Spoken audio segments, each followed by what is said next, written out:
Nah, saya akan masuk ke filsafat dalam pikiran Yunani.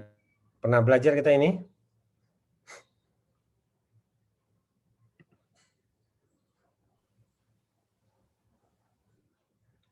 Ada sebuah ungkapan yang disampaikan oleh Muhammad Iqbal bahwa hambatan terbesar dalam kehidupan adalah materi.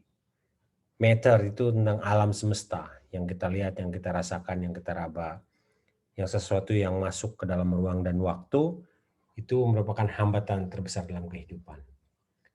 Alam seluruhnya akan hilang dalam dia. Dia satu ya. Muhammad Iqbal lahir 1877, meninggal 1938. Beliau adalah salah satu pelopor berdirinya Pakistan, penyair terkemuka yang mempublikasikan 12.000 bait puisi, 7.000 diantaranya berbahasa Persia. Dia orang mana?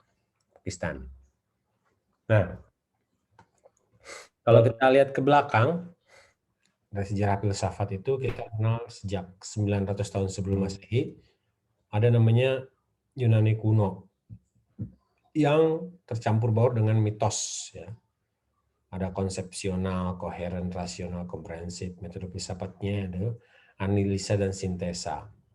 Tokoh-tokohnya di antara Thales, Anaximander, kemudian Parmenides, Gorgias, Zeno, Socrates, Plato, Aristoteles, Ptolemeus, Galen, Hippocrates, Euclides, dan sebagainya.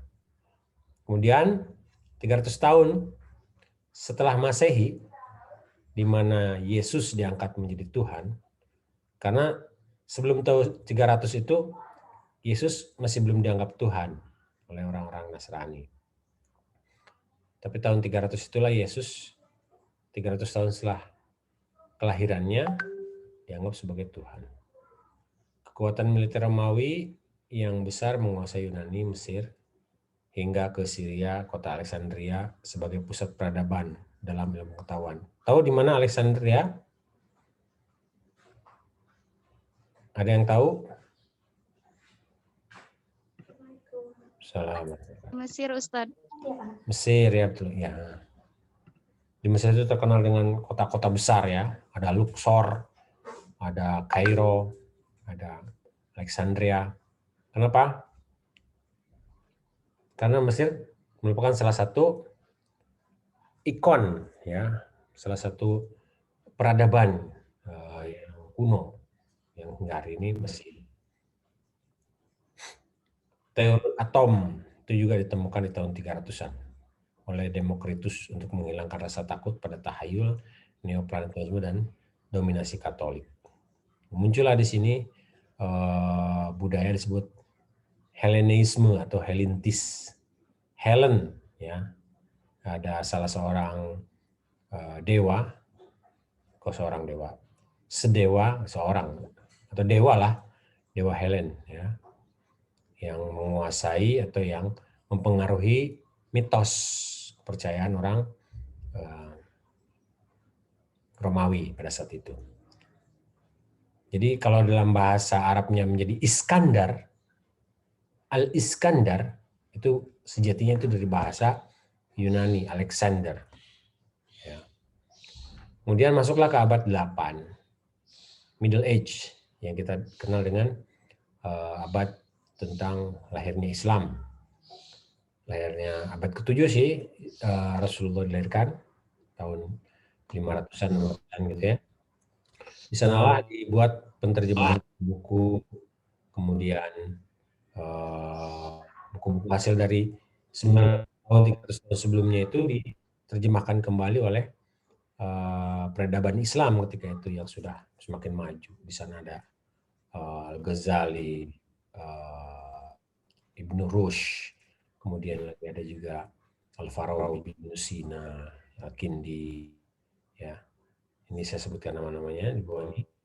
Sehingga lahirlah ilmu pengetahuan yang mulai dari filsafat, agama, logika, metafisika, termasuk lahir ilmu-ilmu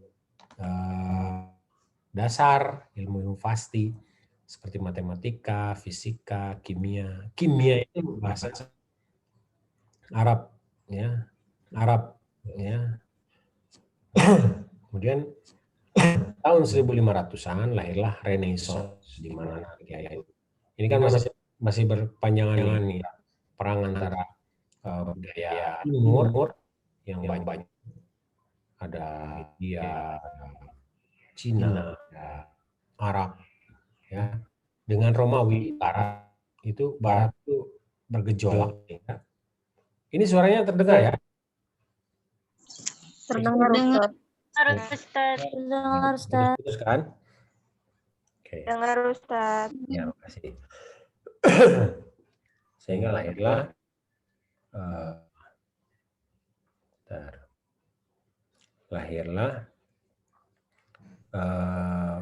gejolak atau pemberontakan atau gaya baru kehidupan di Eropa di Barat. Ini kan tadi di timurnya, di Barat berupa Renaissance, yaitu masa transisi atau pengalihan dari abad pertengahan menjadi satu era modern. Karena ini dari Renaissance itu berawal dari reformasi industri yang dilakukan di Prancis ketika itu, ya.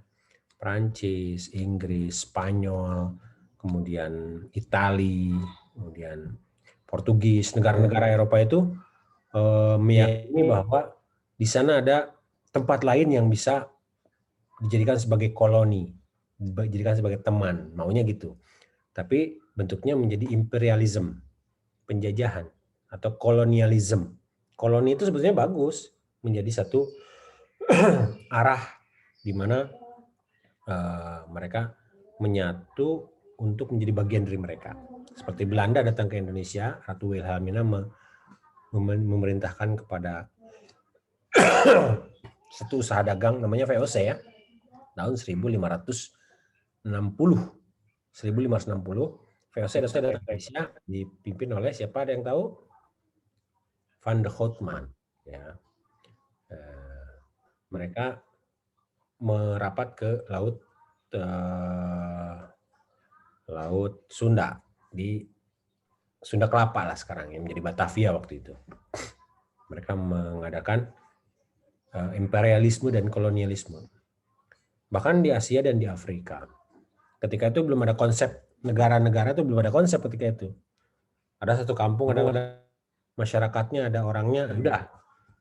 Sehingga ketika ada cerita siapa namanya yang dari mana itu, yang dari Prancis,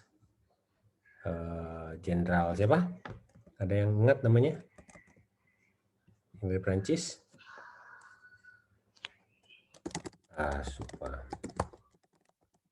lupa saya namanya,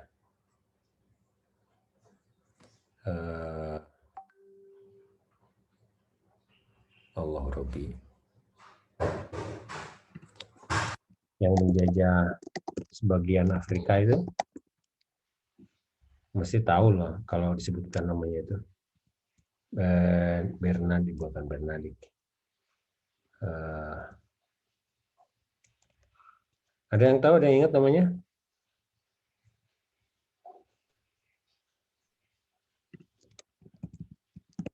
Nah, itulah, ya.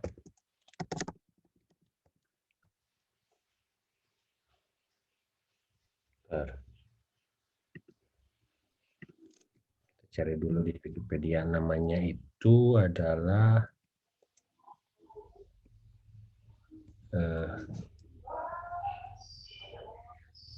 lupa saya juga namanya itu. Ada di Ujung Lidah nih namanya itu.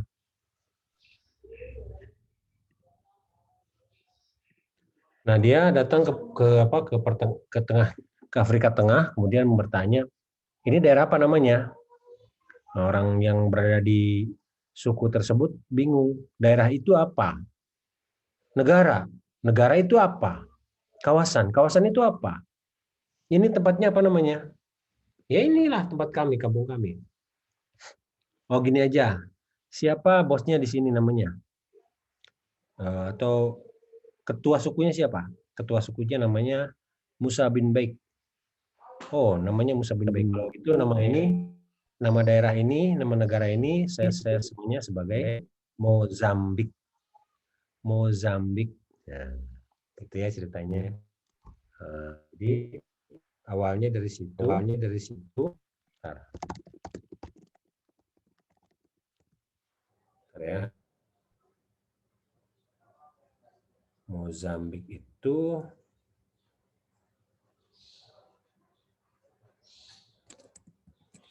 akhirnya menjadi negara yang dibentuk oleh siapa?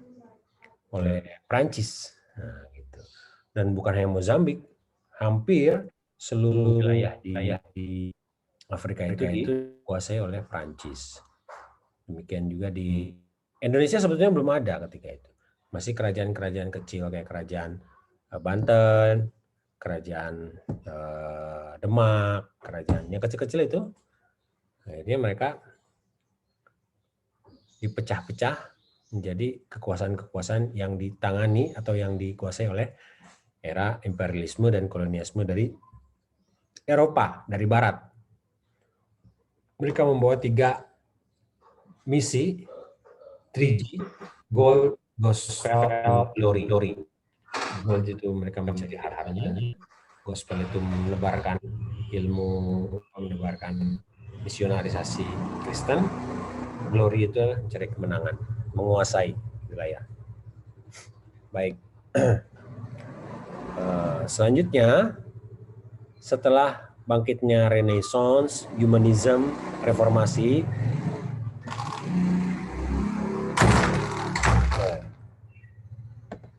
akhirnya Reformasi itu kemudian masuklah ke tahun 1600-an hingga hari ini. Setelah terpisahnya dari Renaissance yang itu adalah melawan atau tidak sesuai dengan perikemanusiaan dan perikeadilan, sehingga lahirlah modernisme. Nah, di era modernisme ini di tahun 1600-an ditemukanlah praktik-praktik atau rasionalisasi dari ilmu filsafat yang ditemukan di abad-abad sebelumnya.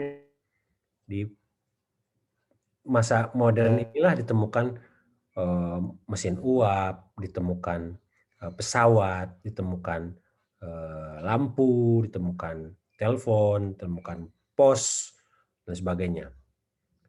Dengan penemuan bidang-bidang ilmu, gitu ya.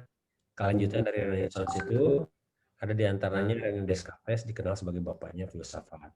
Kemudian Isaac Newton yang menemukan teori gravitasi, dan juga di tahun 1900-an hingga hari ini tentang teori relativisme Albert Einstein yang menceritakan tentang atom. Sampai sini ada pertanyaan? Menurut ada pertanyaan enggak? Lu? Nggak ada pertanyaan? Lu? Kalau tidak ada pertanyaan, kita sambung ya, karena sepanjang nih. Maka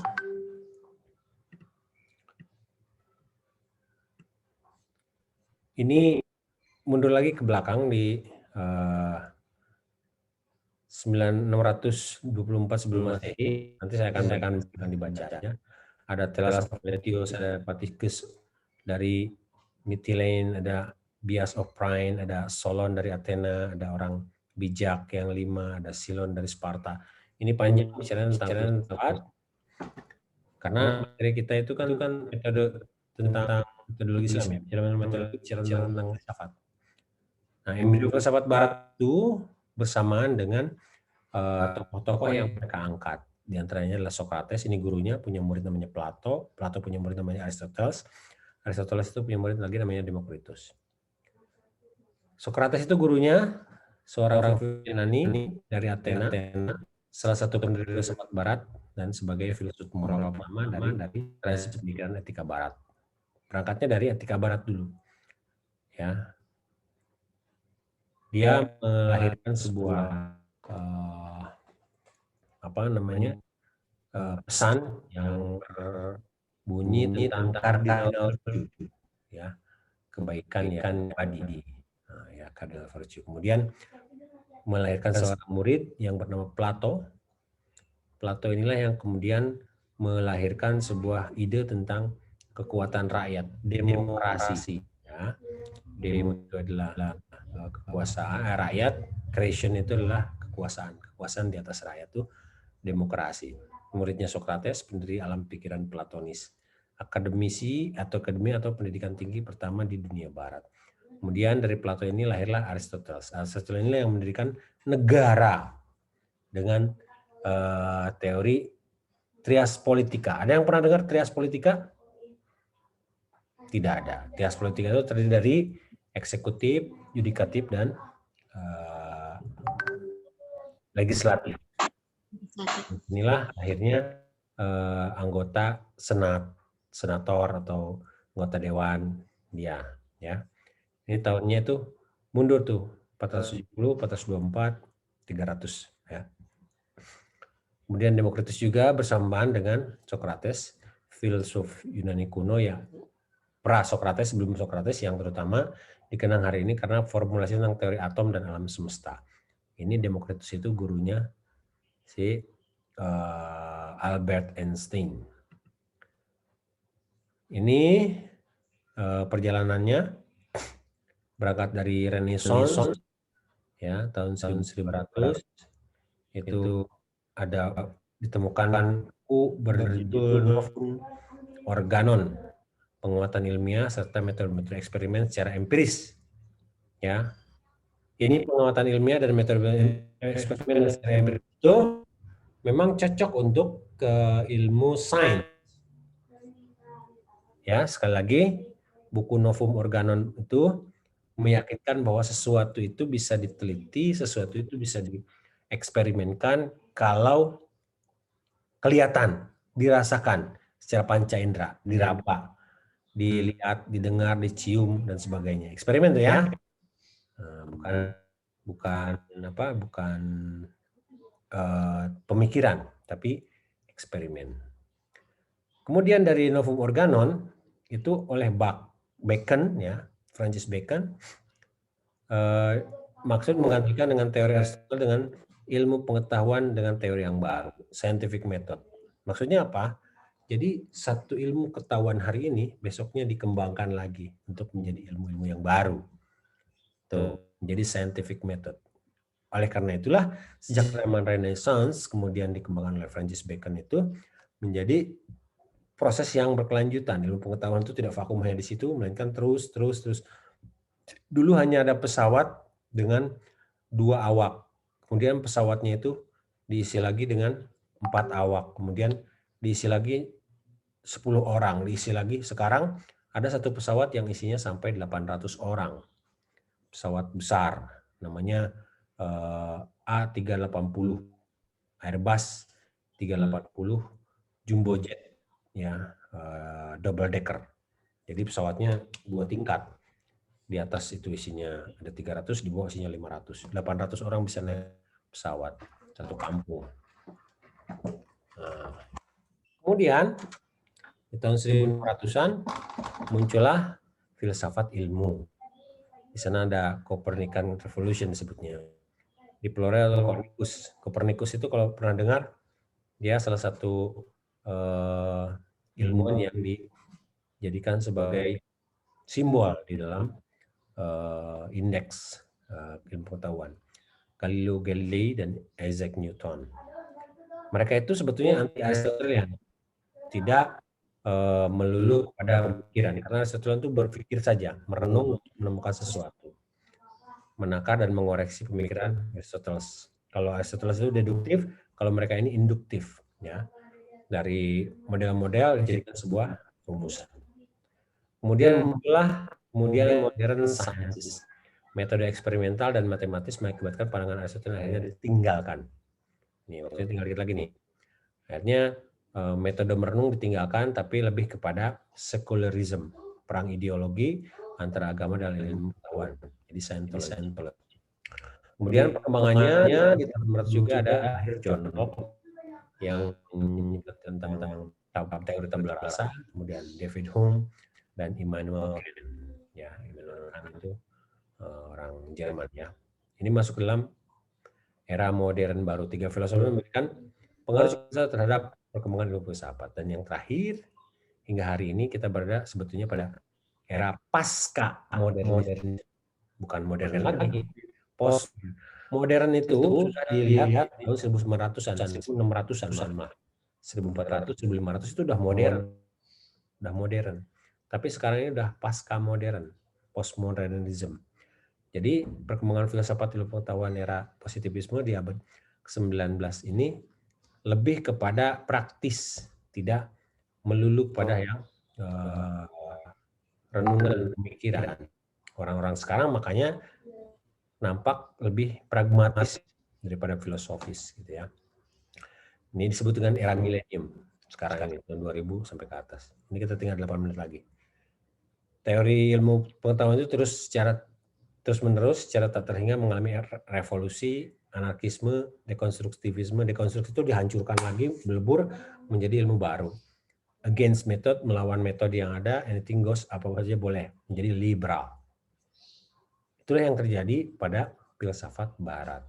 Sampai sini ada pertanyaan? Atau paham semua? Atau nggak paham semua? Ustaz, bertanya. Tanya. Ustaz kan ilmuwan-ilmuwan yang tadi seperti Aristoteles dan Plato dan sebagainya itu kan kayak apa ya? Kayak kiblatnya para ilmuwan gitu ya, Ustaz. Kayak seperti ilmuwan Muslim juga kan beliau-beliau itu mengacu kepada pendapat Plato dan Aristoteles gitu.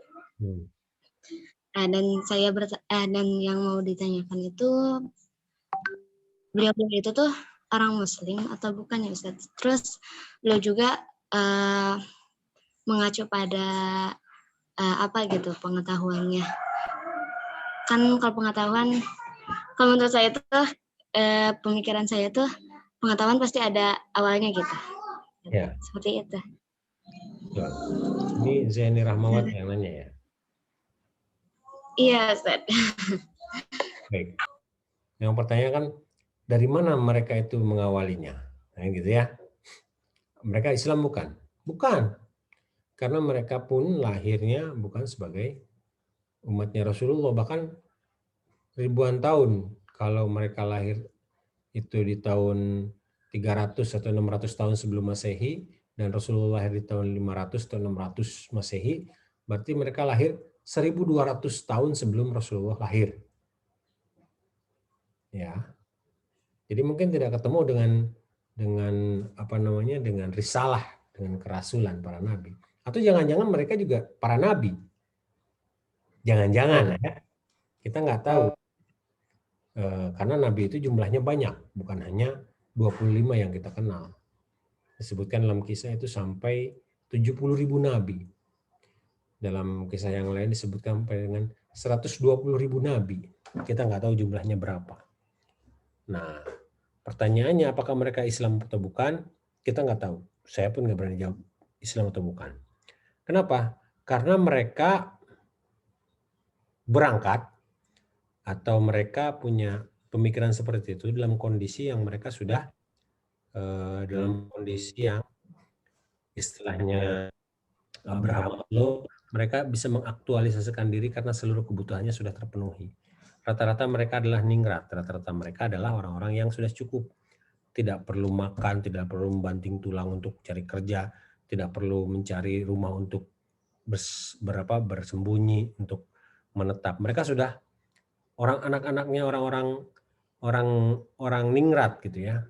Kebutuhannya sudah terpenuhi. Sehingga ketika kebutuhan sudah terpenuhi, sebagaimana halnya Siddhartha Gautama. Tahu Siddhartha Gautama? Dia adalah orang Nepal ya. Siddhartha Gautama itu dia seorang anak raja yang tidak ingin menikmati kehidupan dunia. Akhirnya dia melalang buana ke hutan untuk merasakan alam. untuk berbicara dengan air, berbicara dengan pohon, berbicara dengan binatang-binatang, semuanya menjadi sahabatnya. Dan akhirnya dia menyatu dengan alam. Setelah dia menyatu dengan alam, dia menjadi moksa, bersatu dengan alam. Sehingga dia mencapai pada derajat Buddha. Ya, itu ajarannya Buddha. Jadi Buddha itu adalah panggilan untuk Siddhartha Gautama. Bisa jadi dia seorang nabi, bisa jadi. Karena sebetulnya Buddha, nama dari seorang Siddhartha Gautama, itu tidak mengajarkan tentang ini adalah agama, nggak mengatakan gitu. Buddha itu kayak gitu. Tapi di Islam kemudian, di Indonesia kemudian Buddha menjadi agama Buddha. Padahal Buddha sendiri tidak mengajarkan bahwa ini adalah agama. Kan bingung kan? Itu. Padahal itu ajaran yang diajarkan oleh Siddhartha Gautama untuk berbuat baik dengan alam semesta, berbuat baik dengan sesama. Nah, balik lagi kepada para filosof dulu, karena mereka sudah tidak memiliki kebutuhan hidup lagi, mereka sudah dicukupkan kehidupannya, sehingga mereka berpikir, ini baiknya seperti apa? Nah, gitu kan. Sehingga ketika Socrates memiliki satu formulasi, satu usulan, satu pemikiran yang berbeda dengan mainstream pemikiran yang ada ketika itu, maka Socrates pun dibunuh. Ketika Pythagoras di zamannya 300 tahun sebelum Masehi menemukan sebuah rumusan bahwa negara harus begini, rakyat harus begitu, ini rumusannya. Tahu kan rumus Pythagoras kan? A kuadrat tambah B kuadrat sama dengan C kuadrat tentang segitiga siku-siku. Dia pun matinya diracun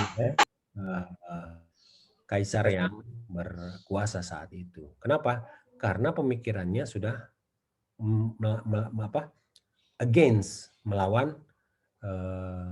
melawan rezim yang berkuasa saat itu. Bahkan banyak sekali filosof-filosof itu orangnya dibunuh, tapi pemikirannya masih ada. Dan hampir punah ketika Romawi berkuasa ribuan tahun, ratusan tahun. Tahun 1 sampai dengan tahun 500. Tapi tahun 600 orang-orang Islam menghidupkannya lagi dengan menerjemahkan buku-bukunya itu. Buku-buku dari filsafat-filsafat itu. Nah, di dalam konteks ilmu pengetahuan ya, ada sebuah hadis, memang hadisnya hadis munqati' atau hadis yang tidak jelas. Dikatakan juga mursal mungkin ya. Ada disebutkan utlubul ilmu walau bisin. Carilah ilmu walaupun sampai ke negeri Cina. Ilmu artinya apa? Terlepas dari hadis ini benar atau salah, mencari ilmu itu tidak harus dari yang kita ketahui dari misalkan dari Islam saja gitu. Dari guru yang orangnya Islam gitu. Kenapa? Karena kita mencari langsung kepada Rasulullah, kita sudah berjauhan dengan Rasulullah. Langsung dari hadis, langsung dari Quran, kita juga keterbatasan kemampuan kita memahami Quran dan hadis yang berbahasa Arab. Maka kita bisa mempelajarinya dengan yang dekat. Siapa yang dekat? Ya guru-guru kita. Nah sayangnya sekarang dominasi ilmu pengetahuan itu sudah dikuasai oleh Barat. Apa yang bukan Barat? Materi kita apa? Pelajaran kita hari ini? Mata kuliah kita? Filsafat. Mata kuliah kita ini apa ini sekarang ini? Metodologi. Metodologi apa? Metodologi Islam. Studi Islam.